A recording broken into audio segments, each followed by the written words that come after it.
ਗੁਰੂ ਸਵਾਰਿਓ ਵਾਹਿਗੁਰੂ ਜੀ ਕਾ ਖਾਲਸਾ ਵਾਹਿਗੁਰੂ ਜੀ ਕੀ ਫਤਿਹ।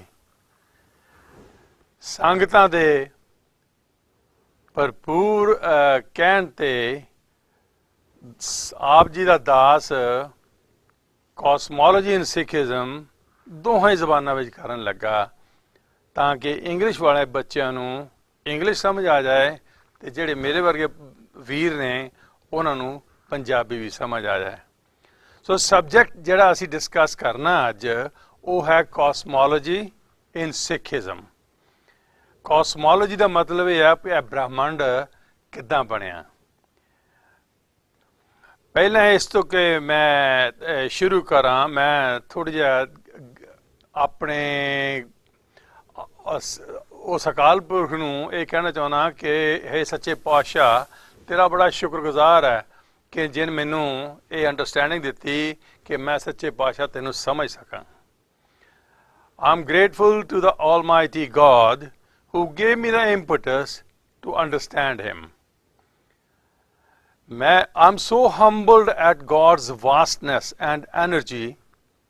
I want to share my findings and understanding of God with you. ਮੈਂ ਆਪਣੇ ਆਪ ਨੂੰ ਇੰਨਾ ਭਾਗਾਂ ਵਾਲਾ ਸਮਝਦਾ ਕਿ ਮੈਨੂੰ ਇਹ ਪਤਾ ਲੱਗ ਗਿਆ ਕਿ ਪਰਮਾਤਮਾ ਬਹੁਤ ਵਸੀਹ ਹੈ। ਮੈਂ ਆਪਣੀਆਂ ਫਾਈਂਡਿੰਗਸ ਜੋ ਕੁਝ ਵੀ ਮੈਨੂੰ ਪਰਮਾਤਮਾ ਬਾਰੇ ਪਤਾ ਲੱਗਾ ਮੈਂ ਉਹ ਤੁਹਾਡੇ ਨਾਲ ਸ਼ੇਅਰ ਕਰਨਾ ਚਾਹੁੰਦਾ।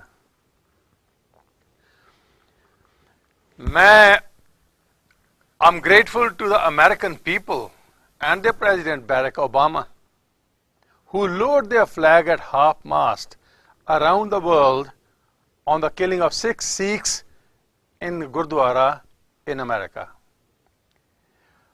ਅਮਰੀਕਾ ਦਾ ਜਿਹੜਾ ਪ੍ਰਧਾਨ ਹੈ, ਜਿਹੜਾ ਪ੍ਰੈਜ਼ੀਡੈਂਟ ਹੈ, ਉਹਦਾ ਨਾਮ ਬਾਰਕ ਓਬਾਮਾ। ਸਾਡੇ ਕਿਸੇ ਕਾਰਨ ਉੱਥੇ 6 ਸਿੱਖਾਂ ਦੀ ਉਹ ਅਕਾਲ ਚਲਾਣਾ ਕਰ ਗਏ। ਕਿਸੇ ਨੇ ਆ ਕੇ ਗੋਲੀ ਚਲਾਈ ਤੇ ਉਸ ਬੈਰਕ ਓਬਾਮਾ ਦਾ ਦਿਲ ਸਿੱਖਾਂ ਲਈ ਇੰਨਾ ਪੰਘਰਿਆ ਕਿ ਉਹ ਪੂਰੀ ਦੁਨੀਆ ਦੇ ਵਿੱਚ ਆਪਣੇ ਝੰਡੇ ਜਿਹੜੇ ਆ ਉਹ ਹਾਫ ਮਾਸ ਜਾਨੀ ਕਿ ਅੱਧੇ ਥੱਲੇ ਤਾਂ ਅੱਧੇ ਉੱਪਰ ਜਾਨੀ ਕਿ ਅੱਧ ਦੇ ਵਿੱਚ ਕਰ ਦਿੱਤੇ ਉਹਨਾਂ 6 ਸਿੱਖਾਂ ਦੀ ਰਿਸਪੈਕਟ ਲਈ। I'm also grateful to the people of Pakistan who recognized Nankana Sahib and Panja Sahib as holy cities. मैं हुकूमत पाकिस्तान और पाकिस्तान के आवाम का ऋणी हाँ, तह दिलों ऋणी हाँ कि उन्होंने ननकाना साहिब और पंजा साहिब इन्हां दोहां शहरां नूं होली सिटीज़ यानी पवित्र शहर इकरार दे दिता। The invisible God with his complicated ways spoke through Guru Nanak, who was born in Nankana Sahib. जिस जगह की मैं गल की ननकाना साहब जी उन्होंने होली सिटी किया, सच्चे पातशाह गुरु नानक सच्चे पातशाह का जन्म उत्थे होया सी, इस करके उन्होंने इस जगह नूं होली सिटी करार दे दिता। It took 239 years for the completion of Sikhism, starting with Guru Nanak till the 10th Nanak as Guru Gobind Singh. ਸਿੱਖੀ ਨੂੰ ਕੰਪਲੀਟ ਹੋਣ ਲਈ 239 ਸਾਲ ਲੱਗੇ। ਇਹ ਬਾਬਾ ਨਾਨਕ ਤੋਂ ਸ਼ੁਰੂ ਹੋਈ ਆ ਤੇ 10ਵੇਂ ਪਾਤਸ਼ਾਹ ਗੁਰੂ ਗੋਬਿੰਦ ਸਿੰਘ ਦੇ ਉੱਤੇ ਆ ਕੇ ਉਹਨਾਂ ਨੇ ਸਿੱਖੀ ਨੂੰ ਕੰਪਲੀਟ ਕਰ ਦਿੱਤਾ। I believe the day is not far when India and its people will recognize Amritsar as a holy city. मैं आशा करता कि हुकूमत हिंदुस्तान का आवाम अमृतसर नूं एक होली सिटी करार देऊगा जिद्दां कि पाकिस्तान ने ननकाना साहिब और पंजा साहिब नूं कीता। अलामा इकबाल ने एक नज़म लिखी है नानक, वो सारी तो एक्सप्लेन करनी मैनूं मुश्किल है इत्थे इस वेले, ਟਾਈਮ ਦੀ ਕਿੱਲਤ ਦੇ ਨਾਲ। ਪਰ ਉਹਨੇ ਲਿਖਿਆ ਅਖੀਰ ਦੇ ਵਿੱਚ, ਕਹਿੰਦਾ ਫਿਰ ਉਠੀ ਆਖਿਰ ਸਦਾ तौहीद की पंजाब से, हिंद को एक मर्द कामल ने जगाया ख्वाब से। ਇਹਦਾ ਮਤਲਬ ਇਹ ਆ, ਅਲਾਮਾ ਇਕਬਾਲ ਇਹ ਕਹਿੰਦਾ ਕਿ ਫਿਰ ਇੱਕ ਵਾਰ ਆਵਾਜ਼ ਉੱਠੀ ਪੰਜਾਬ ਤੋਂ ਤੌਹੀਦ ਦੀ। ਤੌਹੀਦ ਦਾ ਮਾਨਾ ਇੱਕ ਰੱਬ। ਹਿੰਦ ਕੋ ਇੱਕ ਮਰਦ ਕਾਮਲ, ਗੁਰੂ ਨਾਨਕ ਸੱਚੇ ਪਾਤਸ਼ਾਹ ਨੂੰ ਮੁਖਾਤਬ ਕਰਦਾ ਮਰਦ ਕਾਮਲ ਦੇ ਨਾਲ, ਜਗਾਇਆ ख्वाब से, ਕਿਉਂਕਿ ਹਿੰਦੁਸਤਾਨ ਦੇ ਵਿੱਚ ਬਹੁਤ ਸਾਰੇ ਮਜ਼ਹਬ ਚੱਲ ਰਹੇ ਸੀਗੇ। ਮੈਂ ਕਿਸੇ ਧਰਮ ਨੂੰ ਮਾੜਾ ਨਹੀਂ ਕਹਿੰਦਾ, ਮਗਰ ਇੱਕ ਰੱਬ ਦਾ ਸੁਨੇਹਾ ਗੁਰੂ ਨਾਨਕ ਸੱਚੇ ਪਾਤਸ਼ਾਹ ਨੇ ਦਿੱਤਾ। ਇਹ ਗੁਰੂ ਨਾਨਕ ਸੱਚੇ ਪਾਤਸ਼ਾਹ ਦੀ ਉਹ ਤਸਵੀਰ ਹੈ ਜਿਹੜੀ ਮੱਕਾ ਸ਼ਰੀਫ ਦੇ ਵਿੱਚ ਕਿਸੇ ਨੇ ਪੇਂਟ ਕੀਤੀ ਹੈ ਜਦੋਂ ਮਹਾਰਾਜ ਸੱਚੇ ਪਾਤਸ਼ਾਹ ਮੱਕਾ ਸ਼ਰੀਫ ਗਏ।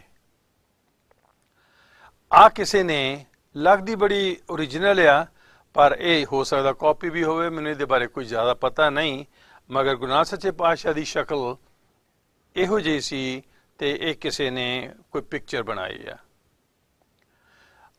ਆ ਜਿਹੜੀ ਪੇਂਟਿੰਗ ਆ ਇਹ ਬਗਦਾਦ ਦੇ ਵਿੱਚ ਹੈ।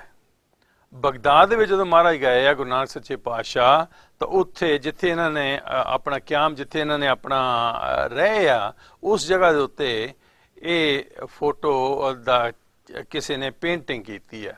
ਔਰ ਹੁਣ ਤਾਂ ਸ਼ਾਇਦ ਟਹਿ ਗਈ ਕਿਉਂਕਿ ਉੱਤੇ ਬੰਬਾਰਡਮੈਂਟ ਬਹੁਤ ਹੋਈ ਆ, ਮਗਰ ਖੈਰ ਇਹ ਉੱਥੇ ਦੀ photo C. Time brings change in thinking. If only human race understands the thoughts of God, this planet will become a better place to live in peace and harmony. ਵਕਤ ਦੇ ਨਾਲ ਸੋਚ ਬਦਲ ਜਾਂਦੀ ਹੈ। ਅਗਰ ਅਸੀਂ ਇਨਸਾਨ ਇਹ ਸਮਝ ਸਕੀਏ ਕਿ ਰੱਬ ਕੀ ਚਾਹੁੰਦਾ, ਤਾਂ ਇਹ ਜਗ੍ਹਾ ਜਿਹੜੀ ਆ ਜਿੱਥੇ ਅਸੀਂ, ਜਿਸ ਧਰਤੀ ਦੇ ਉੱਤੇ ਅਸੀਂ ਰਹਿ ਰਹੇ ਹਾਂ, ਇਹ ਇੱਕ ਐਸੀ ਜਗ੍ਹਾ ਬਣ ਜਾਊਗੀ ਜਿੱਥੇ ਬੇਇੰਤਹਾ ਪੀਸ ਹੋਊਗਾ ਔਰ ਬੜੀ ਇੱਕ ਦੂਜੇ ਨਾਲ ਮੁਹੱਬਤ, ਪਿਆਰ ਮੁਹੱਬਤ ਹੋਊਗਾ, ਹਾਰਮਨੀ ਹੋਊਗੀ। Let's look at the truth with the modern science and cosmology in Sikhism. The intellect on this planet are trying to find out what universe is and how it came into being. ਹੁਣ ਸੱਚਾਈ ਅਸੀਂ ਦੇਖਣੀ ਆ। ਸੱਚਾਈ ਤਾਂ ਹੀ ਪਤਾ ਲੱਗ ਸਕਦੀ ਹੈ ਅਗਰ ਅਸੀਂ, ਸਾਡਾ ਧਰਮ ਜਿਹੜਾ ਉਹ ਸਾਇੰਟੀਫਿਕਲੀ ਟਰੂ ਹੋਵੇ। ਇਸ ਕਰਕੇ ਅਸੀਂ ਉਹ ਲੋਕ ਜਿਨ੍ਹਾਂ ਨੇ ਕੋਸਮੋਲੋਜੀ ਦੇ ਉੱਤੇ ਕੰਮ ਕੀਤਾ, ਅਸੀਂ ਉਹਨਾਂ ਨੂੰ ਡਿਸਕਸ ਕਰਾਂਗੇ। ਦ ਇੰਟੈਲੈਕਟ, ਜਿਹੜੇ ਬਹੁਤ ਇੰਟੈਲੈਕਟ ਦਾ ਮੈਨੂੰ ਪੰਜਾਬੀ 'ਚ ਮਹਿਨਾ ਨਹੀਂ ਆਉਂਦਾ, ਹੈ on this planet are trying to find out, ਉਹ ਇਹ ਚੀਜ਼ ਦੀ ਭਾਲ ਦੇ ਵਿੱਚ ਆ ਕਿ ਵਟ ਯੂਨੀਵਰਸ ਇਜ਼, ਇਹ ਜਿਹੜਾ ਬ੍ਰਹਿਮੰਡ ਹੈ ਕੀ ਚੀਜ਼, how it came into being, ਔਰ ਇਹ ਆਇਆ ਕਿੱਥੋਂ, ਕਿੱਦਾਂ ਆਇਆ। ਜਿਹੜੀ the standard theory is that universe emerged from subatomic particles of opposite charge explosions. ਜਿਹੜੀ ਥਿਊਰੀ ਅੱਜ ਕੱਲ ਚੱਲ ਰਹੀ ਆ ਉਹ ਇਹ ਕਹਿੰਦੇ ਆ ਕਿ ਯੂਨੀਵਰਸ ਆਇਆ, ਸਭ ਤੋਂ ਛੋਟਾ ਐਟਮ ਜਿਹੜਾ ਹੈ ਉਹ ਹਾਈਡਰੋਜਨ ਆ। ਹਾਈਡਰੋਜਨ ਦੇ ਅੰਦਰ ਗਾਹਾਂ ਇਲੈਕਟ੍ਰੋਨ, ਪ੍ਰੋਟੋਨ, ਨਿਊਟਰੋਨ ਹੈ, ਮਗਰ ਉਸ ਤੋਂ ਗਾਹਾਂ ਵੀ ਕੋਜ਼ਾਰਸ ਆ ਜਾਂਦੇ ਆ, ਉਸ ਤੋਂ ਗਾਹਾਂ ਵੀ ਬਹੁਤ ਕੁਛ ਹੈ, ਮਗਰ ਗੁਰੂ ਸਾਡੇ ਦੱਸਦੇ ਆ, ਸਾਇੰਸ ਉੱਥੇ ਤੱਕ ਨਹੀਂ ਪਹੁੰਚ ਚੁੱਕੀ। ਉਹ ਐਟੋਮਿਕ ਪਾਰਟੀਕਲ ਜਦੋਂ ਇੱਕ ਨੈਗੇਟਿਵ ਹੈ ਇੱਕ ਪੋਜ਼ਿਟਿਵ ਆ, ਉਹਨਾਂ ਦੀ ਐਕਸਪਲੋਜਨ ਹੋਈ। ਮੈਂ ਤੁਹਾਨੂੰ ਥੋੜ੍ਹਾ ਜਿਹਾ ਸਿੰਪਲ ਕਰਕੇ ਦੱਸਦਾ ਕਿ ਇਹ ਐਟੋਮਿਕ ਪਾਰਟੀਕਲ ਕਿੱਦਾਂ ਇੱਕ ਦੂਜੇ ਨਾਲ ਐਨਾਈਲੇਟ ਕਰਦੇ ਸੀਗੇ, ਕਿੱਦਾਂ ਇੱਕ ਦੂਜੇ ਦੇ ਨਾਲ ਭਿੜਦੇ ਸੀਗੇ। ਅਗਰ ਤੁਸੀਂ ਕਹੀ ਲੈ ਕੇ ਜਾਂ ਬੇਲਚਾ ਲੈ ਕੇ ਟੋਆ ਪੱਟਣ ਦੀ ਕੋਸ਼ਿਸ਼ ਕਰੋ ਤਾਂ ਬਾਹਰ ਮਿੱਟੀ ਆ ਜਾਂਦੀ ਹੈ, ਮਗਰ ਜਿੱਥੋਂ ਅਸੀਂ ਮਿੱਟੀ ਚੱਕਦੇ ਹਾਂ ਉੱਥੇ ਇੱਕ ਟੋਆ ਪੈ ਜਾਂਦਾ। ਜਿਹੜੀ ਬਾਹਰ ਮਿੱਟੀ ਆ ਉਹਨੂੰ ਅਸੀਂ ਮੈਟਰ ਕਹਿ ਲੈਂਦੇ ਹਾਂ, ਜਿਹੜੀ ਅੰਦਰ ਜਿੱਥੇ ਮਿੱਟੀ ਅਸੀਂ ਚੱਕੀ ਆ, ਜਿੱਥੇ ਟੋਆ ਪੈ ਗਿਆ, ਉਹਨੂੰ ਅਸੀਂ ਐਂਟੀ ਮੈਟਰ ਕਹਿ ਲੈਂਦੇ ਕਿਉਂਕਿ ਉਹ 'ਚ ਮੈਟਰ ਹੈ ਨਹੀਂ। ਮੈਟਰ ਔਰ ਐਂਟੀ ਮੈਟਰ ਇੱਕ ਦੂਜੇ ਨਾਲ ਕੋਲਾਈਡ ਹੋਏ ਆ, और जो कोलाइड होए बड़ी हीट पैदा हुई वो आप गाह जाके डिस्कस करांगे। सो by colliding atoms at nearly the speed of light from opposite direction, a very high temperature of trillion Celsius is produced। देखो एक वड्डी सारी ट्यूब ले लो, बहुत वड्डी, एक पासों हाइड्रोजन छड्डो, दूजे पासे भी हाइड्रोजन छड्डो और उन्हां नूं एक्सलरेट करो, जानी कि उन्हां दी स्पीड नूं ਵਧਾਓ। मैक्सिमम अगर तुसीं पहुंच सकते हैं तो स्पीड ऑफ लाइट ਜਿਹੜੀ स्पीड ऑफ लाइट ਦੇ ਨਾਲ ਉਧਰੋਂ ਚੀਜ਼ ਆਉਂਦੀ ਆ, ਉਧਰੋਂ ਆਉਂਦੀ ਆ, ਗੱਭੇ ਆ ਕੇ ਟਕਰਾਊਗੀ। ਜਦੋਂ ਉਹਨਾਂ ਦਾ ਆਪਸ ਵਿੱਚ ਹੀ ਟਕਰਾਅ ਹੁੰਦਾ ਤਾਂ ਉੱਥੇ ਟੈਂਪਰੇਚਰ ਜਿਹੜਾ ਆ ਉਹ ਟ੍ਰਿਲੀਅਨ ਡਿਗਰੀ ਸੈਲਸੀਅਸ ਹੋ ਜਾਂਦਾ। ਹੁਣ ਹੁੰਦਾ ਕੀ ਆ ਉੱਥੇ? they want to observe what happens to subatomic particles of matter and antimatter। ਜਿਹੜਾ ਮੈਂ ਤੁਹਾਨੂੰ ਦੱਸਿਆ, ਬਾਹਰ ਜਿਹੜੀ ਟੋਏ ਦੇ ਬਾਹਰ ਜ਼ਮੀਨ ਪਈ ਆ ਉਹ ਮੈਟਰ ਸਮਝ ਲਓ, ਜਿਹੜੀ ਖਾਲੀ ਜਗ੍ਹਾ ਆ ਉਹਨੂੰ ਐਂਟੀ ਮੈਟਰ ਸਮਝ ਲਓ, ਬਿਨਾਂ ਮੈਟਰ ਤੋਂ ਆ। ਜੇ ਅਸੀਂ ਉਹ ਬਾਹਰਲੀ ਮਿੱਟੀ ਜਾ ਕੇ ਵਿੱਚ ਪਾ ਦਈਏ ਤਾਂ ਪੂਰਾ ਹੋ ਜਾਂਦਾ, ਜਾਣੀ ਕਿ ਇੱਕ ਦੂਜੇ ਨੂੰ ਅਨਾਇਲੇਟ ਕਰ ਜਾਂਦੇ ਆ। ਉਹਦੇ ਨਾਲ ਕੀ ਹੁੰਦਾ? ਉਹ ਮੁੜ ਕੇ ਫੇਰ એનર્ਜੀ ਚੇਂਜ ਹੋ ਜਾਂਦਾ, ਮੁੜ ਕੇ ਧਰਤੀ ਫੇਰ ਬਣ ਜਾਂਦੀ ਆ। ਖੈਰ, ਐਲਬਰਟ ਆਇਨਸਟਾਈਨ ਬਹੁਤ ਵੱਡਾ ਸਾਇੰਟਿਸਟ ਹੋਇਆ। ਉਹ ਕਹਿੰਦਾ for every 1 billion particles of antimatter, सोचने वाली गल है, listen to this, for every 1 billion particles of antimatter there are 1 billion and 1 particles of matter, and then the mutual annihilation, एक दूसरे को तबाह करना, was complete, 1 billionth remained, and that is our present universe। ਹੁਣ ਮੇਰਾ ਇੱਥੇ ਇੱਕ ਬੜਾ ਵੱਡਾ ਸਵਾਲ ਖੜਾ ਹੁੰਦਾ ਕਿ ਐਲਬਰਟ ਆਇਨਸਟਾਈਨ ਨੇ ਇਹ ਤਾਂ ਕਿਹਾ ਕਿ 1 billion and 1 particles of matter ਕਿਹਾ ਕਿ ਜਾਣੀ, ਤਾਂ ਉਸ ਤੋਂ ਬਾਅਦ ਉਹਨੇ ਕਿਹਾ ਕਿ ਉਹ ਤੋਂ ਇੱਕ ਘੱਟ ਜਾਣੀ ਐਂਟੀ ਮੈਟਰ ਆ। ਜਦੋਂ ਅਸੀਂ ਟੋਆ ਪੱਟਦੇ ਆ ਤਾਂ ਹੀ ਮਿੱਟੀ ਬਾਹਰ ਆਉਂਦੀ ਹੈ, ਉਹਨੂੰ ਅਸੀਂ ਐਂਟੀ ਮੈਟਰ ਕਹਿੰਦੇ ਆ। ਜਿੱਥੇ ਟੋਆ ਪੱਟ ਹੋ ਗਿਆ ਬਾਹਰਲੇ ਪਾਸੇ ਨੂੰ ਅਸੀਂ ਮੈਟਰ ਕਹਿੰਦੇ ਆ। ਜੇ ਅਸੀਂ 100 ਟੋਏ ਪੱਟਦੇ ਆ ਤਾਂ 100 ਹੀ ਉੱਪਰਲੇ ਪਾਸੇ ਮੈਟਰ ਆ ਜਾਂਦੇ ਆ। ਸੋ ਇਹ ਗੱਲ ਕਹਿਣੀ ਕਿ 100 ਟੋਆ ਅਸੀਂ ਪੱਟਿਆ ਤਾਂ 101 ਢੇਰੀ ਲੱਗ ਗਈ, ਮੇਰੇ ਖਾਨੇ ਦੇ ਉੱਪਰ ਗੱਲ ਪਰ ਇਹ ਆ। ਪਰ ਉਹ ਇੱਕ ਬਹੁਤ ਵੱਡਾ ਸਾਇੰਟਿਸਟ ਆ, ਸਾਨੂੰ ਸੋਚਣਾ ਤਾਂ ਪਊਗਾ ਵੀ ਆਇਆ ਉਹ ਰਾਈਟ ਹੈ ਜਾਂ ਗਲਤ ਹੈ। ਉਹ ਇੱਕ ਜਿਹੜਾ ਵੱਜ ਜਾਂਦਾ, ਇੱਕ ਢੇਰੀ ਜਿਹੜੀ ਵੱਜ ਜਾਂਦੀ ਹੈ, ਜਾਂ ਇੱਕ ਜਿਹੜਾ ਇੱਕ ਮੈਟਰ ਵੱਜ ਜਾਂਦਾ, ਉਹ ਤੋਂ ਕਹਿੰਦਾ ਇਹ ਸਾਰਾ ਯੂਨੀਵਰਸ ਪੈਦਾ ਹੋਇਆ। ਇਹ ਮੇਰਾ ਜ਼ਾਤੀ ਖਿਆਲ ਹੈ ਕਿ ਮੈਂ ਉਹਨਾਂ ਐਗਰੀ ਨਹੀਂ ਕਰਦਾ ਇਸ ਚੀਜ਼ ਦੇ ਉੱਤੇ।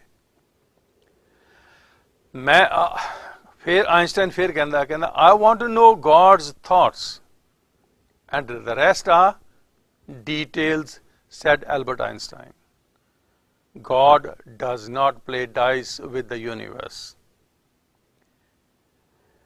ਜਾਣਿਓ ਗॉड, ਐਲਬਰਟ ਆਇਨਸਟਾਈਨ ਇੱਕ ਗੱਲ ਕਹਿੰਦਾ ਕਿ ਜੇ ਮੈਨੂੰ ਇਹ ਪਤਾ ਹੋਵੇ ਵੀ ਰੱਬ ਕੀ ਸੋਚ ਰਿਹਾ ਤਾਂ ਕਹਿੰਦਾ ਮੈਂ ਬਾਕੀ ਜਿਹੜੀਆਂ ਆ ਉਹ ਸਾਰੀਆਂ ਡੀਟੇਲਸ ਆ ਉਹਦੀਆਂ। ਰੱਬ ਜੋ ਸੋਚ ਲੈਂਦਾ ਉਹ ਤੋਂ ਫਿਰਦਾ ਨਹੀਂ, ਜੋ ਉਹਨੇ ਕਰਨਾ ਉਹ ਕਰਕੇ ਹੀ ਰਹਿੰਦਾ। ਸੋ ਇਸ ਕਰਕੇ ਰੱਬ ਜੂਆ ਨਹੀਂ ਖੇਡਦਾ। ਰੱਬ ਦੀ ਜੋ ਕਹੀ ਹੋਈ ਗੱਲ, ਜੋ ਉਹਨੇ ਸੋਚਿਆ ਆ, ਉਹ ਉਹਨੇ ਕਰਨਾ ਹੀ ਕਰਨਾ। ਹੁਣ ਉਹ ਫਿਰ ਇੱਕ ਗਾਹਾਂ ਹੋਰ ਇਹਨੂੰ ਰਿਲੀਜਨ ਦੇ ਬਾਰੇ ਉਹ ਕਹਿੰਦਾ ਮੈਂ ਹੈ ਰਿਲੀਜੀਅਸ ਬੰਦਾ ਆਇਨਸਟਾਈਨ। ਉਹ ਕਹਿੰਦਾ science without religion is lame. ਜਿਹੜੀ ਸਾਇੰਸ ਆ ਨਾ, ਇੱਕ ਨੌਲੇਜ ਹੀ ਆ ਹਾਸਿਲ ਕੀਤੀ ਹੋਈ। ਕਹਿੰਦਾ ਰਿਲੀਜਨ ਤੋਂ, ਰੱਬ ਤੋਂ ਇਹ ਚੀਜ਼ ਪੈਦਾ ਹੋਈ। ਜੇ ਸਾਇੰਸ ਰਿਲੀਜਨ ਦੇ ਨਾਲ ਨਾ ਹੋਵੇ ਤਾਂ ਲੰਗੜੀ ਆ। ਉਹਦੇ ਕਹਿਣ ਦਾ ਤਰੀਕਾ। ਐਂਡ ਰਿਲੀਜਨ ਵਿਦਾਊਟ ਸਾਇੰਸ, ਜਿਹੜਾ ਰਿਲੀਜਨ ਹੈ ਨਾ, ਜੇ ਉਹ ਸਾਇੰਟੀਫਿਕਲੀ ਟਰੂ ਨਹੀਂ ਉਤਰਦਾ तो वो ब्लाइंड आ, एक ब्लाइंड फेथ आ। किसी नूं कोई लालाबाई स्टोरी दस दिओ, ओह साइंस दे उत्ते नहीं पूरी उतरदी, ਇਹਦਾ मतलब जो रब की सोच आ ਉਹ ਤੇ पूरी नहीं उतरदी।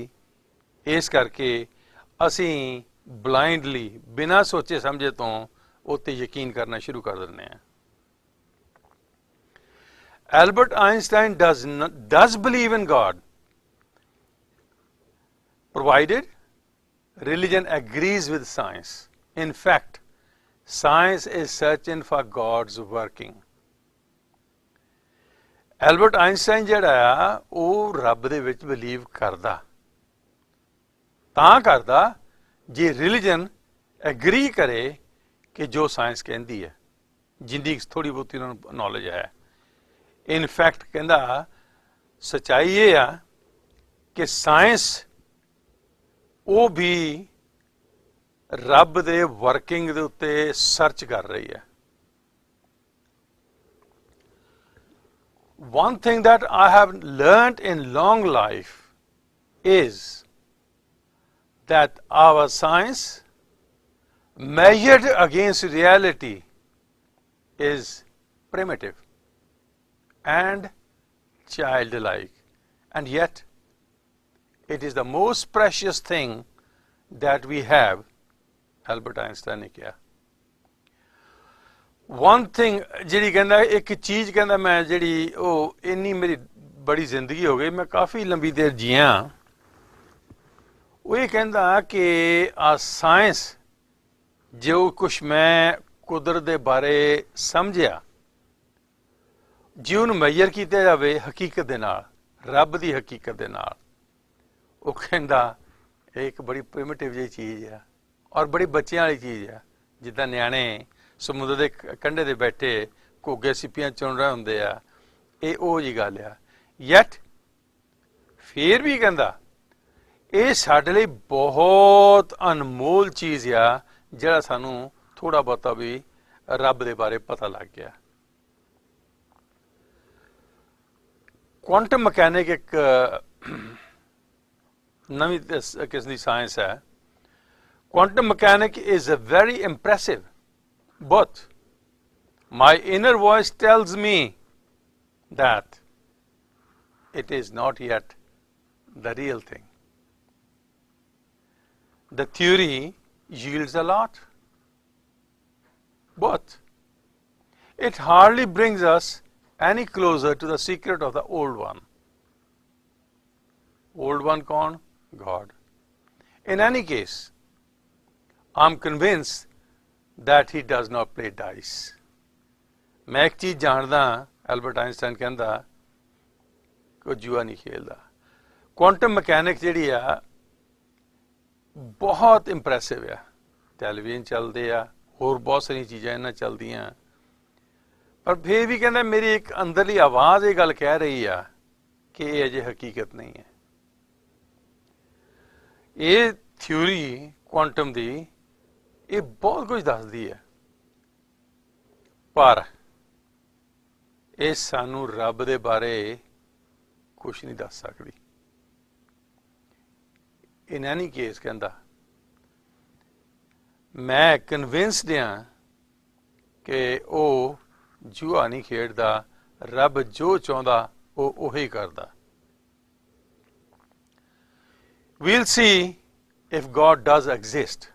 हुण देखने वाली गल ये आ कि मैं देखना ये चाहना भी रब वाकई है या, और some scientist are right who deny God, या कुछ साइंसदान जिहड़े आ ना वो कहते नहीं नहीं रब कोई चीज़ ही नहीं। So question science is looking for are, जिहड़े सवाल साइंस पूछ रही है वो ये है, was there anything before the Big Bang?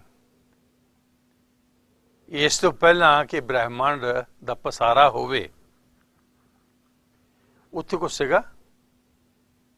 If not, जे फर्ज करो ये किसी चीज तो भी पसारा नहीं होया, what created the universe?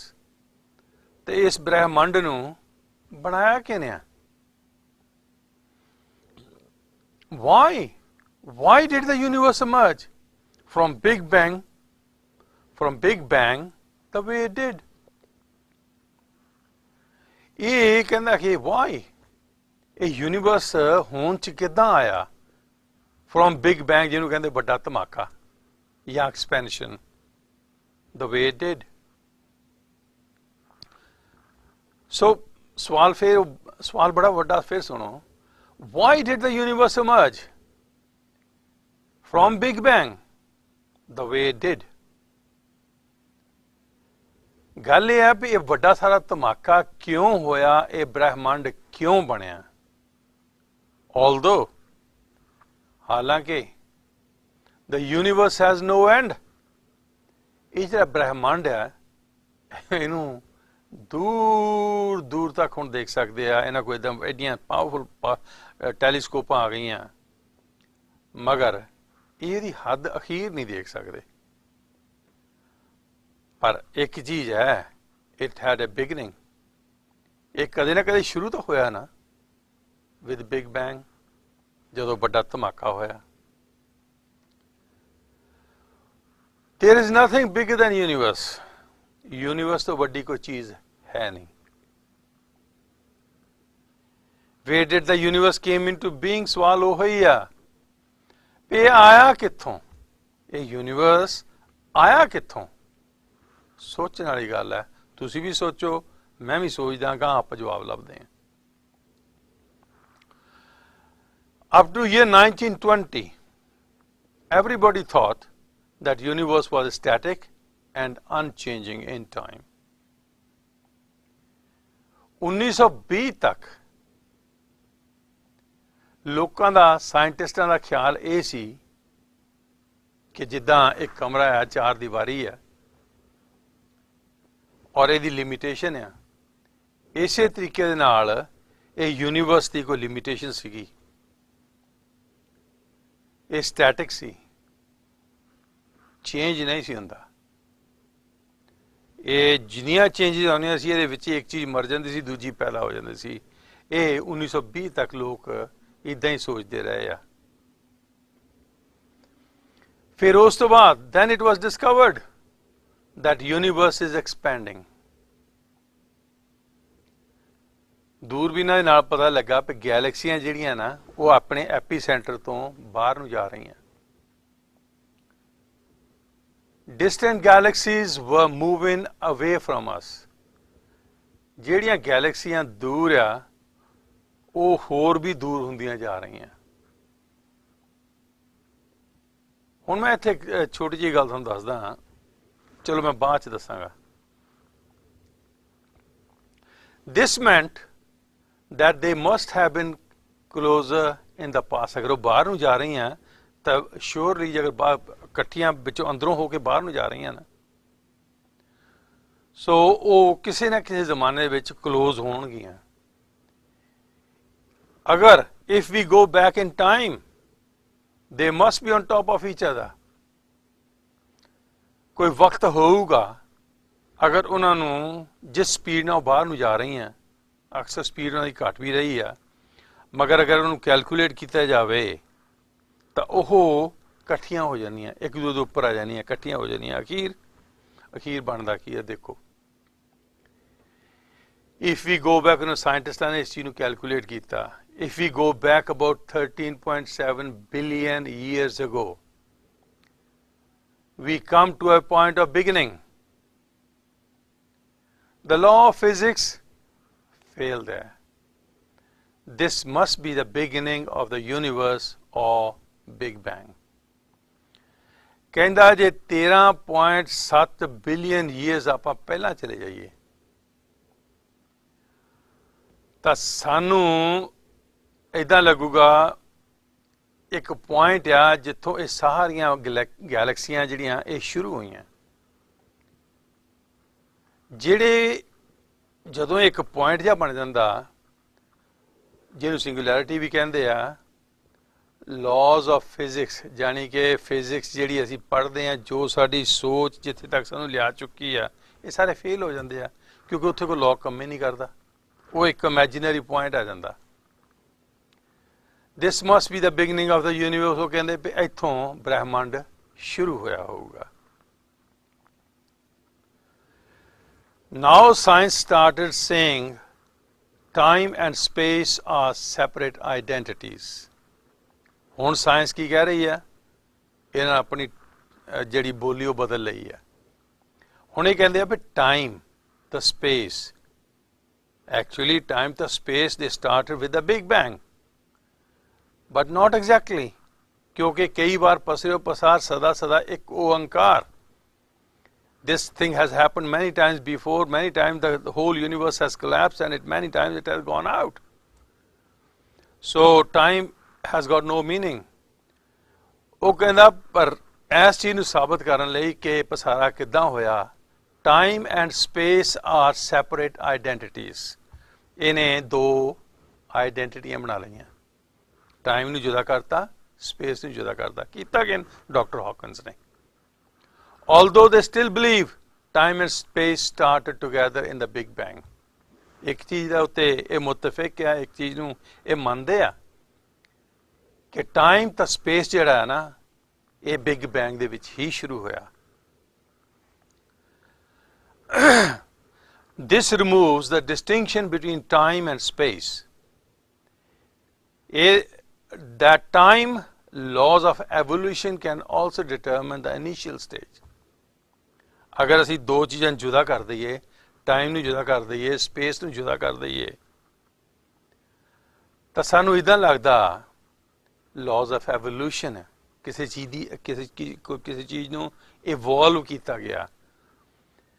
Can also determine, ਇਹ ਵੀ ਪਤਾ ਕਰ ਸਕਦੀ ਆ the initial state, ਇਹ ਜਿਹੜੀ ਕਿ ਪਹਿਲਾਂ ਬ੍ਰਹਿਮੰਡ ਕਿਹੋ ਜਿਹਾ ਸੀ, ਕੀ ਸੀ, ਕਿੱਥੋਂ ਇਹ ਬ੍ਰਹਿਮੰਡ ਬਣਿਆ. Thus universe can create out of nothing. Doctor Hawkins ਇਹ ਕਹਿੰਦਾ ਕਿ ਕਿਉਂਕਿ ਇਮੈਜਿਨਰੀ ਜਗ੍ਹਾ ਹੋ ਗਈ, ਉੱਥੇ ਕੁਝ ਹੈ ਹੀ ਨਹੀਂ, ਸਿੰਗੂਲੈਰਿਟੀ ਆ. ਇਹ ਕਹਿੰਦਾ universe can create out of nothing. ਜਾਣੀ ਕੋਈ ਚੀਜ਼ ਦੀ ਜ਼ਰੂਰਤ ਹੀ ਨਹੀਂ, ਐਂਡ ਸਪੌਂਟੇਨੀਅਸਲੀ, ਔਰ ਇੱਕਦਮ ਹੋਇਆ, ਸੇਜ਼ ਡਾਕਟਰ ਹਾਕਿੰਸ. ਡਾਕਟਰ ਹਾਕਿਨ ਇਹ ਗੱਲ ਕਹਿੰਦਾ. Moreover, we can calculate the probability of the universe in different states. Universe ਜਿਹੜਾ ਇੰਨਾ expand ਹੋਇਆ, ਅਸੀਂ ਇਹ ਪਤਾ ਕਰ ਸਕਦੇ ਹਾਂ ਕਿ different stage ਦੇ ਉੱਤੇ ਇਹ ਕੀ ਸੀਗਾ. The universe expanded by a factor of, ਦੇਖਿਓ ਜਰਾ ਕੀ ਕਹਿੰਦਾ, for nothing. The universe expanded by a factor of million, trillion in a tiny fraction of a second. ਜਾਣੀ ਇੱਕਦਮ ਇੰਨਾ ਫੈਲਿਆ. Spontaneously, ਇੱਕਦਮ, out of nothing. ਕੋਈ ਚੀਜ਼ ਨਹੀਂ ਸੀ ਜਿਹਦੇ ਚੋਂ ਨਿਕਲਿਆ. Universe exists according to the laws of science. ਵਾਕਿਆ ਹੀ ਇਹਨੇ ਦੋ ਥਿਊਰੀਆਂ ਮਰਜ ਕੀਤੀਆਂ ਜਿਹੜੀਆਂ ਆਪਾਂ ਜਾ ਕੇ ਡਿਸਕਸ ਕਰਾਂਗੇ. Universe exists according to the laws of science, general relativity and quantum theory. इनकी ਕੀਤਾ ਦੋ general relativity, that is ਉਹਦਾ formula E is equal to mc square, and quantum theory allows it. ਜੇ nothing ਤੋਂ produce ਹੁੰਦਾ ਤਾਂ different stages ਦੇ ਅਸੀਂ ਇਹਨੂੰ calculate ਕਰਦੇ ਹਾਂ, ਇਹ allow ਕਰਦਾ and requires it. Not only allows it but requires it ਕਿ ਤੂੰ ਇਦਾਂ ਹੀ ਕਰਨਾ to exist, ਤਾਂ ਕਿ ਬ੍ਰਹਿਮੰਡ ਜਿਹੜਾ exist ਕਰੇ. ਕਹਿੰਦਾ ਕੌਣ ਹੈ? Dr. Hawkins. The universe, science believes, is self-contained and will last forever, said Dr. Hawkins. ਹੌਕਨ ਇਹ ਗੱਲ ਕਹਿੰਦਾ ਕਿ ਸਾਇੰਸ ਇਹ ਗੱਲ ਕਹਿੰਦੀ ਆ ਕਿ ਸੈਲਫ ਕੰਟੇਨਡ ਇਹਨੂੰ ਬਣਾਉਣ ਵਾਲਾ ਤਾਂ ਕੋਈ ਹੈ ਨਹੀਂ, ਐਂਡ ਵਿਲ ਲਾਸਟ। ਇਹ ਜਿਹੜਾ ਬ੍ਰਹਿਮੰਡ ਆ ਸਦਾ ਲਈ ਰਹੂਗਾ, ਫੋਰਐਵਰ। ਕਿਨ ਕਿਹਾ? ਡਾਕਟਰ ਹੌਕਿੰਸ ਨੇ। ਹੁਣ ਅਸੀਂ ਇਸ ਧਰਤੀ ਜਿੱਤੇ ਅਸੀਂ ਰਹਿੰਦੇ ਹਾਂ, ਅਸੀਂ ਇਹਦੀ ਗੱਲ ਕਰਦੇ ਹਾਂ। ਅਰਥ ਵਾਜ਼ created 10 billion years ago. Earth was too hot till 4.5 billion years ago. Life started about 4 billion years ago. Fossils are available from the last 3.5 billion years ago. मतलब ये है कि यह धरती सूर्य ਦੇ ਵਿੱਚੋਂ ਨਿਕਲ ਕੇ ਆਈ ਹੈ about 10 billion years ago. ਮਗਰ ਇਹ ਗਰਮ ਬਹੁਤ ਸੀ। 4.5 billion years ਤੱਕ ਤਾਂ ਇਹ ਬਹੁਤ ਜ਼ਿਆਦਾ ਹੀ ਗਰਮ ਸੀ, ਤੇ 4 billion years ਪਹਿਲਾਂ ਇੱਥੇ ਲਾਈਫ ਸ਼ੁਰੂ ਹੋਈ ਹੈ। ਫੋਸਿਲਸ ਆਰ ਅਵੇਲੇਬਲ। ਜਦੋਂ ਕੋਈ ਚੀਜ਼ ਮਰ ਜਾਂਦੀ ਆ, ਉਹ ਆਪਣੇ ਪਿੱਛੇ ਥੋੜਾ ਜਿਹਾ ਮਿੱਟੀ ਦੇ ਨਾਲ ਕੋਈ ਨਾ ਕੋਈ ਚੀਜ਼ ਛੱਡ ਜਾਂਦੀ ਹੈ। ਅਗਰ ਹੱਡੀ ਆ ਤਾਂ ਹੱਡੀ ਛੱਡ ਜਾਂਦੀ ਆ। ਡਾਇਨਾਸੋਰਸ ਵਗੈਰਾ ਮਿਲਦੀਆਂ, ਇੱਦਾਂ ਹੀ ਵੈਰੀ ਪ੍ਰਿਮਿਟਿਵ ਐਨੀਮਲ ਜਿਹੜੇ ਆ, ਵੈਰੀ ਪ੍ਰਿਮਿਟਿਵ ਮਾਈਕਰੋਬਸ ਜਿਹੜੇ ਉਹ ਮਿਲਦੇ ਆ ਫੋਸਿਲਸ ਦੀ ਫਾਰਮ ਦੇ ਵਿੱਚ। ਫਰੋਮ ਕਦੋਂ ਤੋਂ? 3.5 billion years ago. 3.5 billion years ago. ਹੁਣ ਬੜਾ ਵੱਡਾ ਸਵਾਲ ਆਉਂਦਾ। Now the big question is where did we come from? ਅਸੀਂ ਆਏ ਕਿੱਥੋਂ? ਅਸੀਂ ਆਏ, ਇਹ ਧਰਤੀ ਆਈ ਕਿੱਥੋਂ? According to doctor Hawkins, irregularities in early universe will meant that some regions will have higher density than others. ਕਿਉਂਕਿ ਹੁਣ ਦੋ ਥਿਊਰੀਆਂ ਇਕੱਠੀਆਂ ਕਰਤੀਆਂ ਨਾ। ਇੱਕ ਤਾਂ ਹੈ ਆਇਨਸਟਾਈਨ ਦੀ ਥਿਊਰੀ ਆਫ ਰਿਲੇਟਿਵਿਟੀ, ਦੂਜਾ ਹੁਣ ਕੁਆਂਟਮ ਫਿਜ਼ਿਕਸ ਨਾਲ ਰਲਾ ਲਈ। ਉਹਨਾਂ ਦਾ ਸੰਗ੍ਰਹਿ ਕਰਕੇ ਤੇ ਇਹ ਕਹਿੰਦਾ ਵੀ ਕੋਈ ਜਗ੍ਹਾ ਜਦੋਂ ਉਤੋਂ ਬਿਗ ਬੈਂਗ ਹੋਈ ਆ, ਕਈ ਜਗ੍ਹਾ ਦੇ ਉੱਤੇ ਥਿਕਨੈਸ ਜਾਣੀ ਕਿ ਉਹ ਜਾਣੀ ਮੈਟਰ ਜ਼ਿਆਦਾ ਹੋਊਗਾ, ਕਈਆਂ ਜਗ੍ਹਾ ਉੱਤੇ ਮੈਟਰ ਘੱਟ ਹੋਊਗਾ। ਜਿੱਥੇ ਮੈਟਰ ਜ਼ਿਆਦਾ ਸੀ ਉੱਥੇ ਗੈਲੈਕਸੀਆਂ ਬਣ ਗਈਆਂ, ਸਟਾਰ ਬਣ ਗਏ, ਸੂਰਜ ਬਣ ਗਏ। ਮਗਰ ਜਿੱਥੇ ਡੈਂਸਿਟੀ ਘੱਟ ਸੀ ਉੱਥੇ ਸਪੇਸ ਬਣ ਗਈ, ਜਿਹਦੇ ਵਿੱਚ ਕੁਝ ਵੀ ਨਹੀਂ ਹੈ ਸਮਝਦਾ। The gravitational attractions of extra density will show the expectations of the region and can eventually cause the region to collapse to form galaxies and stars. ਜਿਹੜਾ ਮੈਂ ਤੁਹਾਨੂੰ ਪਹਿਲਾਂ ਦੱਸਿਆ ਕਿ ਗ੍ਰੈਵਿਟੇਸ਼ਨਲ ਦੀ ਅਟਰੈਕਸ਼ਨ ਜਿਹੜੇ ਜਿੱਥੇ ਮੈਟਰ ਜ਼ਿਆਦਾ ਸੀਗਾ ਉੱਥੇ ਉਹ ਗ੍ਰੈਵਿਟੇਸ਼ਨ ਪੁੱਲ ਕਰਕੇ ਇਕੱਠਾ ਹੋਣਾ ਸ਼ੁਰੂ ਹੋ ਗਿਆ, and eventually cause the region to collapse. ਉਹ ਇਕੱਠਾ ਹੋ ਕੇ ਧਰਤੀ ਬਣ ਗਈ, ਸੂਰਜ ਬਣ ਗਿਆ, ਉਹ ਤਾਰੇ ਬਣ ਗਏ, ਗੈਲੈਕਸੀਆਂ ਬਣ ਗਈਆਂ ਉਹਦੀਆਂ। ਸੋ ਉਹ ਇਹ ਗੱਲ ਕਹਿੰਦਾ so look well at the microwave sky. It is the blueprint for the structure of the universe. ਉਹ ਕਹਿੰਦਾ ਵੀ ਚੰਗੀ ਤਰ੍ਹਾਂ ਦੇਖੋ, ਜਿੱਥੋਂ ਇਹ ਬ੍ਰਹਿਮੰਡ ਸ਼ੁਰੂ ਹੋਇਆ। ਅਕਸਰ ਜੇ ਫਰਜ਼ ਕਰੋ ਅਸੀਂ ਇੱਕ ਟੀਮ ਮਾਰਦੇ ਆ ਛੱਪੜ 'ਚ, ਜਿੱਥੇ ਉਹ ਜਾ ਕੇ ਟੀਮ ਡਿੱਗਦੀ ਆ ਉੱਥੋਂ ਵੇਵਸ ਜਿਹੜੀਆਂ ਬਾਹਰ ਨੂੰ ਆਉਣੀਆਂ ਸ਼ੁਰੂ ਹੋ ਜਾਂਦੀਆਂ, ਤਰੰਗਾਂ ਬਾਹਰ ਨੂੰ ਆਉਣੀਆਂ ਸ਼ੁਰੂ ਹੋ ਜਾਂਦੀਆਂ, ਮਗਰ ਉਹ ਆਉਂਦੀਆਂ ਰਹਿੰਦੀਆਂ। ਇਹ ਤਾਂ ਚਲੋ ਇਹ ਥੋੜ੍ਹੀ ਦੇਰ ਬਾਅਦ ਖਤਮ ਹੋ ਜਾਂਦੀਆਂ ਇੱਥੇ, ਮਗਰ ਜਿੱਥੋਂ ਇਹ ਬਿਗ ਬੈਂਗ ਹੋਇਆ ਉੱਥੋਂ ਅੱਜ ਤੱਕ ਮਾਈਕਰੋਵੇਵਸ ਜਾਣੀ ਕਾਸਮਿਕ ਜਿਹੜੀਆਂ ਮਾਈਕਰੋਵੇਵਸ ਜਿਹੜੀਆਂ ਉਹ ਆਉਂਦੀਆਂ, ਉਹਨਾਂ ਨੂੰ ਵੱਡੀਆਂ ਵੱਡੀਆਂ ਟੈਲੀਸਕੋਪਾਂ ਜਿਹੜੀਆਂ ਓਬਜ਼ਰਵ ਕਰਦੀਆਂ। ਅਗਰ ਉਹਦਾ ਮੂੰਹ ਧਰਤੀ ਵੱਲ ਨੂੰ ਕਰਤਾ ਜਾਵੇ ਨਹੀਂ ਆਉਂਦੀਆਂ, ਮਗਰ ਉੱਪਰ ਨੂੰ ਕਰਤਾ ਜਾਵੇ ਉਹ ਆਉਂਦੀਆਂ। ਇਹਦਾ ਮਤਲਬ ਵਾਕਿਆ ਹੀ ਵੀ ਇੱਕ ਧਰਤੀ, ਇਹ ਜਿਹੜਾ ਬ੍ਰਹਿਮੰਡ ਆ, ਇੱਕ ਉੱਪਰ ਇੱਕ ਐਸੀ ਜਗ੍ਹਾ ਆ ਜਿੱਥੋਂ ਇਹ ਸ਼ੁਰੂ ਹੋਇਆ।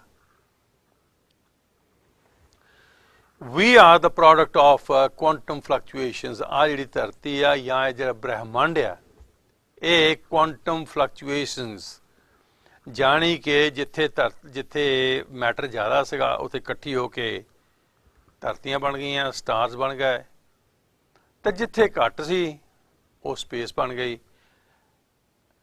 The very early universe, so I repeat in English, they are the products of the quantum fluctuations, and in very early universe, God really does not play dice. No, God, Hawkins कह रहा, God really does play dice. Dr. Hawkins ਇਹ ਗੱਲ ਕਹਿੰਦਾ।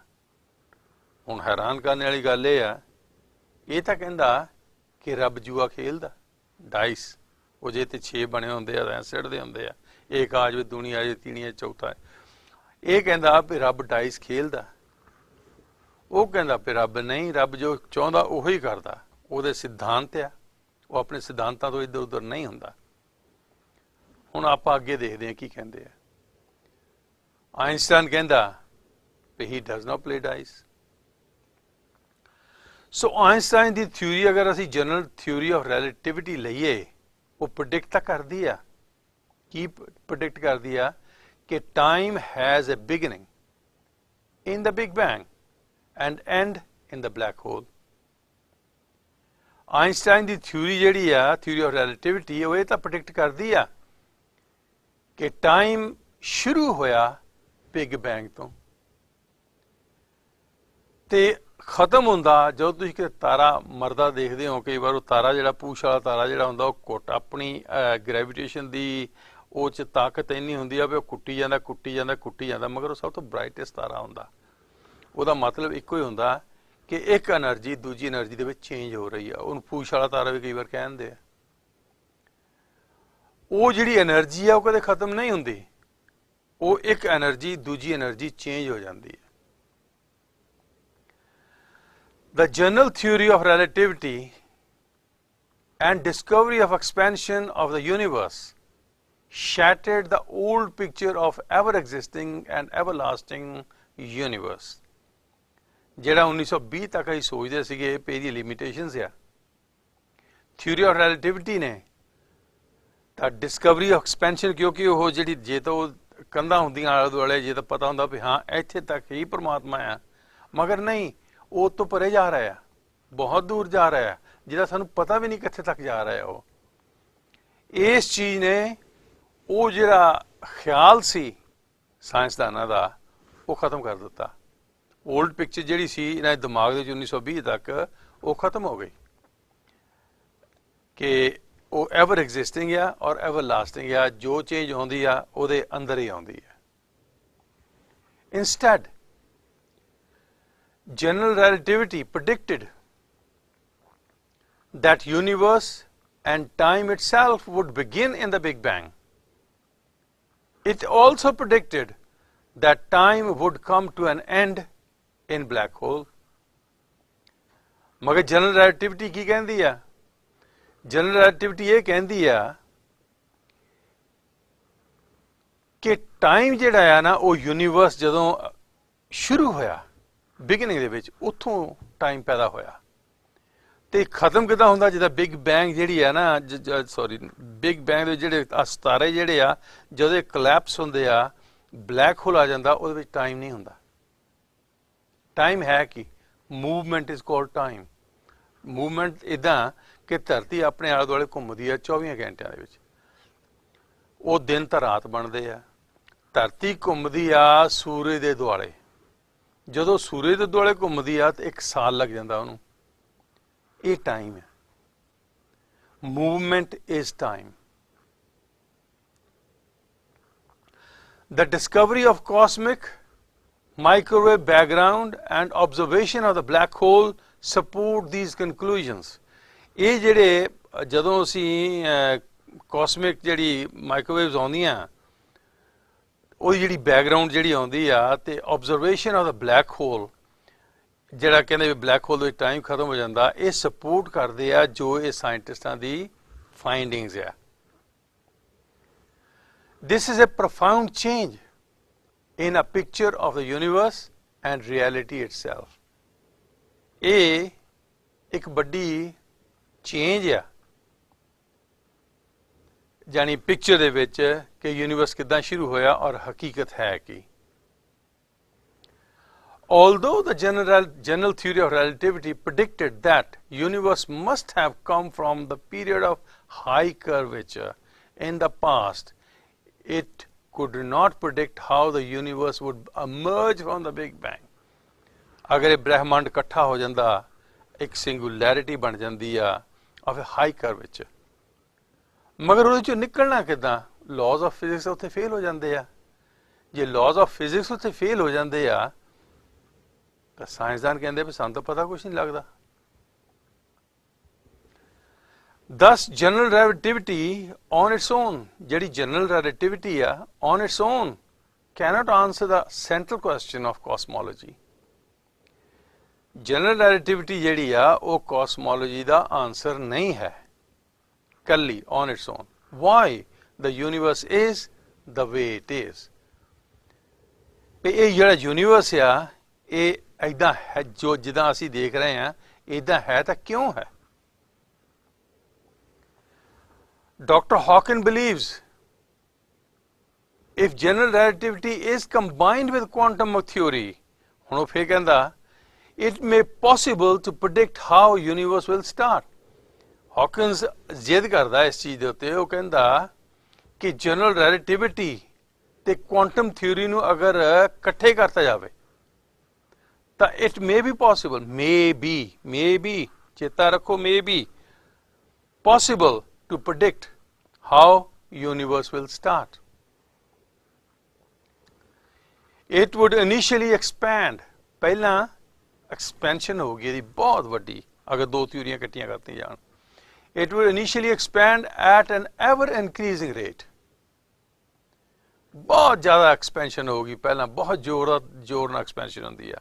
During this so-called inflationary period, ਇਹ ਜਦੋਂ inflation ਹੁੰਦੀ ਹੈ ਉਸ ਪੀਰੀਅਡ ਦੇ ਵਿੱਚ the marriage of two theories, ਆ ਜਿਹੜਾ ਦੋ ਥਿਊਰੀਆਂ, theory of relativity ਹੈ ਤੇ quantum physics ਜਿਹੜੀ quantum theory ਹੈ, ਇਹ ਕਹਿੰਦਾ ਦੋਹਾਂ ਨੂੰ ਇਹਨਾਂ ਦੀ ਮੈਰਿਜ ਕਰ ਦਿਓ ਜਾਂ ਇਹਨਾਂ ਨੂੰ ਇਕੱਠਿਆਂ ਯੂਜ਼ ਕਰ ਲਓ। Predicted that small fluctuation would develop, ਵੀ ਇਹ ਜਿਹੜੀਆਂ small fluctuation ਕਿਤੇ ਚੀਜ਼ ਸੰਘਣੀ ਹੋ ਗਈ ਕਿਤੇ ਪਤਲੀ ਹੋ ਗਈ, ਜਿਹੜੀ ਪਤਲੀ ਹੋ ਗਈ ਉਹ ਆਸਮਾਨ ਬਣ ਗਿਆ, ਜਿਹੜੀ ਗਾੜੀ ਹੋ ਗਈ ਉਹ ਗੈਲੈਕਸੀਆਂ ਬਣ ਗਈਆਂ, ਸਟਾਰ ਬਣ ਗਏ ਜਾਂ ਸੂਰਜ ਬਣ ਗਏ ਜਾਂ ਜੋ ਮਰਜ਼ੀ ਤੁਸੀਂ ਸਮਝਦੇ ਹੋ ਜੋ ਤੁਹਾਨੂੰ ਦਿਸਦਾ ਉਹ ਬਣ ਗਿਆ।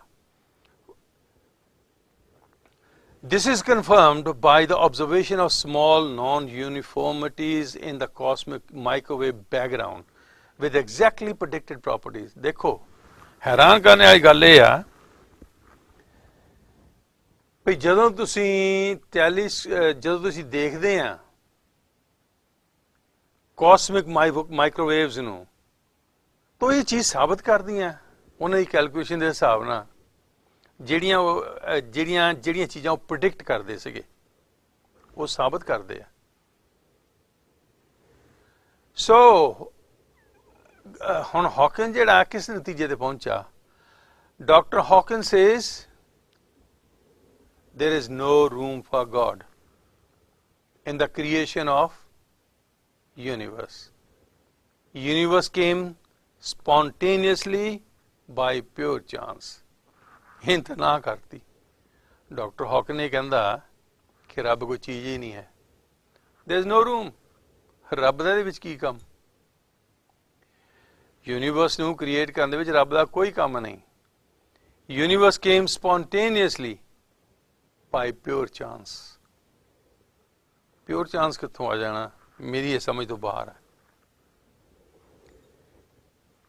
Here I have got a question. तुसी भी सोचो, मेरा एक सवाल है, कैन नथिंग प्रोड्यूस एनीथिंग? जे कोई चीज है ही नहीं, बाल्टी है वो पानी है नहीं, ਉਹ ਪਾਣੀ ਪਾਵਾਂਗੇ ਤਾਂ ਪਾਣੀ ਉਹ ਚ ਆਊਗਾ ਨਾ। ਜੇ ਕੋਈ ਚੀਜ਼ ਹੈ ਹੀ ਨਹੀਂ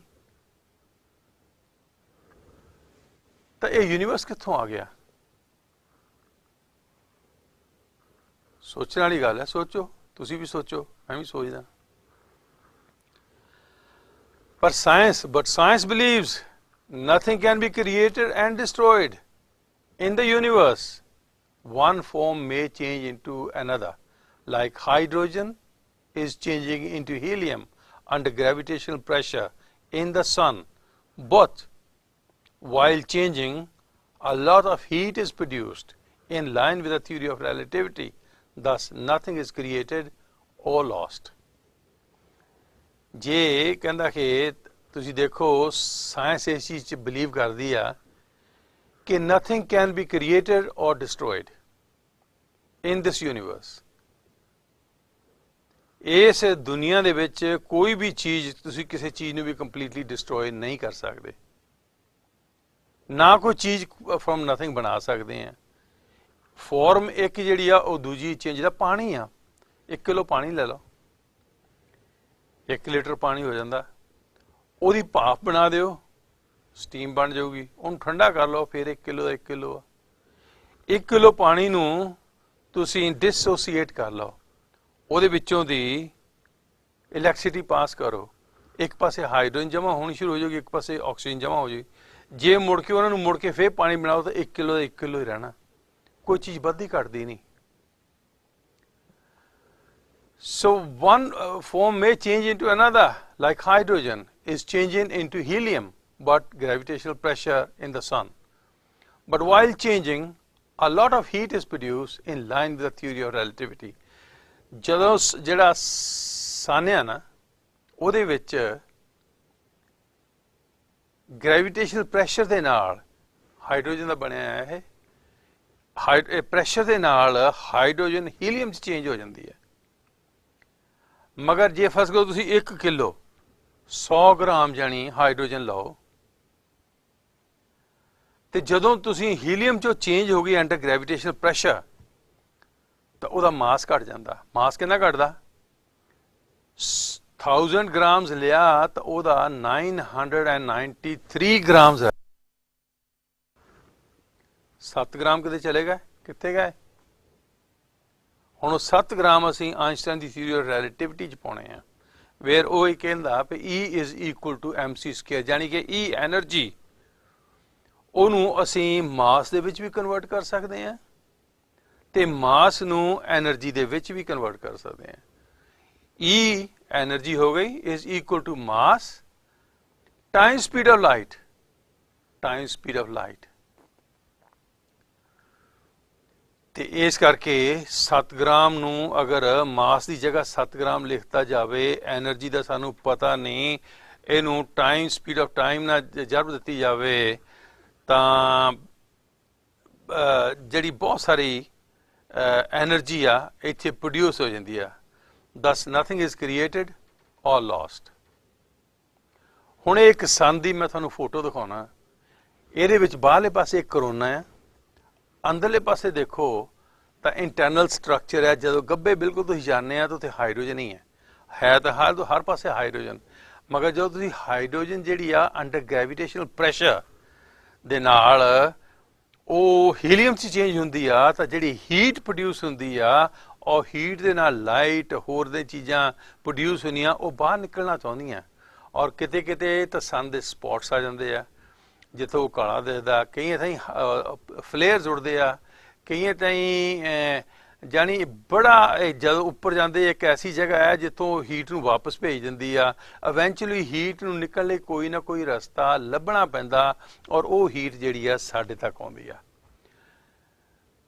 ਮੇਰਾ ਖਿਆਲ ਹੈ ਕਿ ਮੈਂ ਬਹੁਤ ਕੁਝ ਤੁਹਾਨੂੰ ਦੱਸ ਚੁੱਕਾ। ਆਪਾਂ ਇਹ ਤੋਂ ਗਾਹਾਂ ਚੱਲਣ ਤੋਂ ਪਹਿਲਾਂ ਇੱਥੇ ਆਪਾਂ ਸਟਾਪ ਲਾ ਲੈਂਦੇ ਹਾਂ, ਤਾਂ ਅਗਲੇ ਐਪੀਸੋਡ ਦੇ ਵਿੱਚ ਆਪਾਂ ਦੇਖਦੇ ਹਾਂ ਵੀ ਗਾਹਾਂ ਕੀ ਹੁੰਦਾ। ਤਾਂ ਹੋ ਸਕਦਾ ਮੈਂ ਬਹੁਤ ਸਾਰੀਆਂ ਭੁੱਲਾਂ ਕੀਤੀਆਂ ਹੋਣ, ਔਰ ਸੰਗਤ ਜਿਹੜੀ ਆ ਮੈਨੂੰ ਮਾਫ਼ ਕਰਨ ਯੋਗ ਹੈ, ਔਰ ਸੰਗਤ ਮੈਨੂੰ ਮਾਫ਼ ਵੀ ਕਰ ਸਕਦੀ ਹੈ। ਔਰ ਸੰਗਤ ਮੈਂ ਚਾਹੁੰਦਾ ਕਿ ਮੈਨੂੰ ਮਾਫ਼ ਕਰੇ ਅਗਰ ਮੇਰੇ ਤੋਂ ਕੋਈ ਗਲਤ ਬਿਆਨੀ ਹੋ ਗਈ ਹੋਵੇ। ਮੈਂ ਇੰਨੇ ਗੱਲ ਕਹਿੰਦਾ ਹੋਇਆ ਵਾਹਿਗੁਰੂ ਜੀ ਕਾ ਖਾਲਸਾ ਵਾਹਿਗੁਰੂ ਜੀ ਕੀ ਫਤਿਹ।